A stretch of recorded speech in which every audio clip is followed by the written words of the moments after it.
Après la Seconde Guerre mondiale, la France change son fusil d'épaule. Fini l'exploitation pure et dure, place à une nouvelle ère, celle du développement de ses colonies. Mais derrière ce mot, qui sonne si bien, est-ce que l'Empire a vraiment changé de visage, ou juste de costume? Voilà la question qui va nous servir de fil rouge. D'un côté, on a le mythe d'une France soudainement devenue généreuse, et de l'autre, une réalité économique, disons, bien plus nuancée. C'est le moment de démêler un peu le vrai du faux. Pour comprendre, il faut revenir en 1944. On est à la conférence de Brazzaville. Pour la France, l'enjeu est crucial. Il faut à tout prix relégitimer son empire. La solution?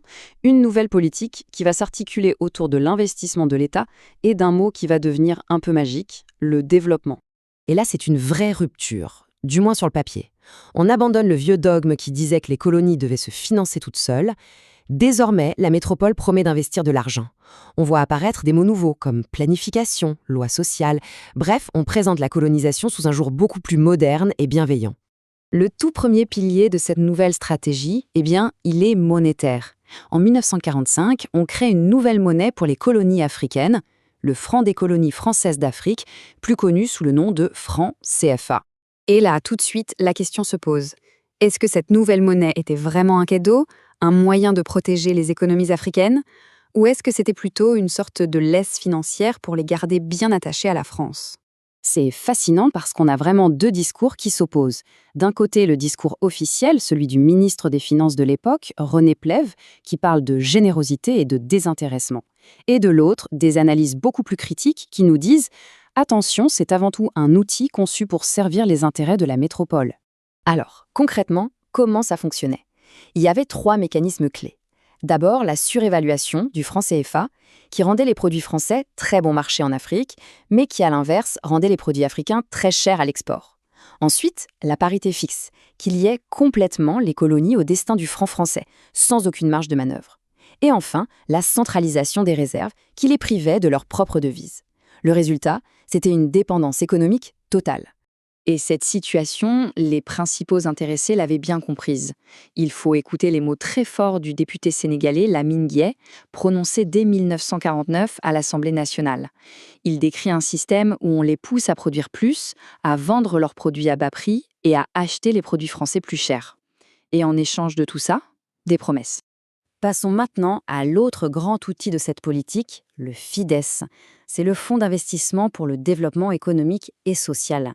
C'était un peu la preuve matérielle de cette fameuse générosité française. Mais la question c'est, où est vraiment allé tout cet argent?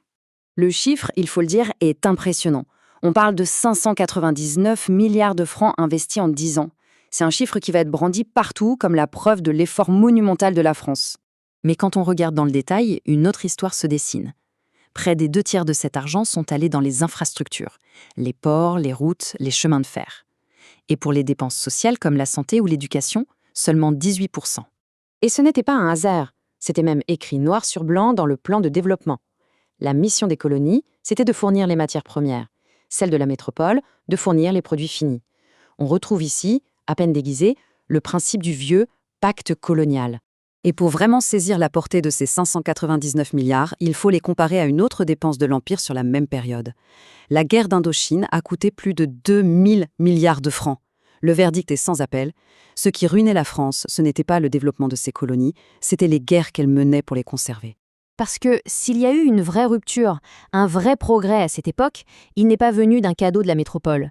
Non, il a été arraché par les colonisés eux-mêmes, à travers leur propre lutte sociale. Cette chronologie est très claire. Chaque grande avancée sociale est le résultat d'une mobilisation.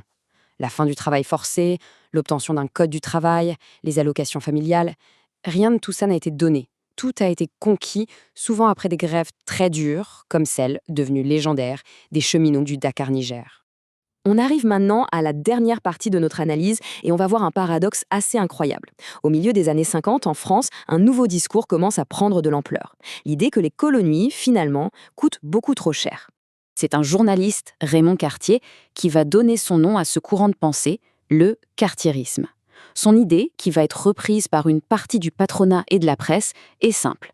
La France ferait mieux de se débarrasser de ses colonies, ce boulet qui freinerait sa modernisation. Ce message est martelé dans l'opinion publique. Les investissements, les droits sociaux, tout ça serait un poids insupportable pour le contribuable français. La décolonisation deviendrait presque une nécessité économique pour la France elle-même. Mais voilà le paradoxe. Pendant que ce discours gagne en popularité à Paris, quelque chose d'extraordinaire se produit sur le terrain, en Afrique. L'année 1956 est un tournant. Les services de prospection de l'État découvrent des richesses fabuleuses. Du pétrole en Algérie, d'uranium au Gabon, du fer, de la bauxite. Le sous-sol africain se révèle être un véritable trésor. Le paradoxe est total. Au moment même où l'on dit que les colonies coûtent trop cher, on découvre qu'elles pourraient rapporter une fortune. Alors, comment on résout ce paradoxe ? La réponse, c'est la loi cadre d'Effer de 1956. Et c'est une solution, il faut le dire, brillante du point de vue français. On transfère aux Africains la gestion de tout ce qui coûte de l'argent, les services sociaux, l'administration, tout en gardant bien sous contrôle français les secteurs qui, eux, rapportent de l'argent, les mines, l'énergie et bien sûr la monnaie. On termine sur cette question. Si toute la logique était de céder la responsabilité des dépenses pour mieux garder la main sur les sources de profit, alors cette grande promesse de développement n'était-elle pas, au fond, la dernière et la plus subtile des stratégies impériales ? C'est une question qui, d'ailleurs, continue de résonner très fort aujourd'hui.